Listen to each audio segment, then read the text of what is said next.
तुकाराम महाराज म्हणतात की तुम्ही विठ्ठलाचं नामस्मरण का करत नाही?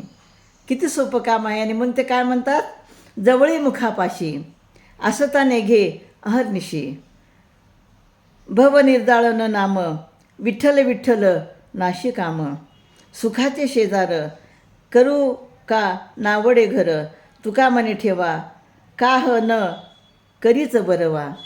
तर अहो, हरीचे नाम अगदी आमच्या मुखाजवळ आहे, तरीसुद्धा आम्ही रात्रंदिवस त्याचे नाम का घेत नाहीत? म्हणजे तुम्ही रात्रंदिवस विठ्ठलाचं नाव का घेत नाहीत असं ते विचारतायत तुकाराम महाराज.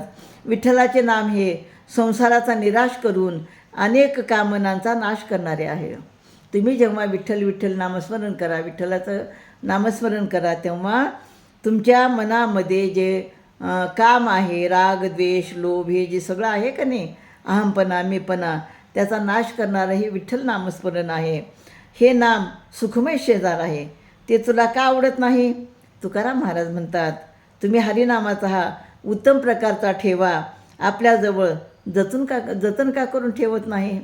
तर हरिनामाचा हा जो ठेवा आहे, एवढा चांगला ठेवा आहे की त्यामुळं आपल्या जीवनाचं कल्याण होत आहे. आणि म्हणून ते तुमच्याजवळ जतन करून ठेवा, असे या ठिकाणी सांगतात. रामकृष्ण हरी.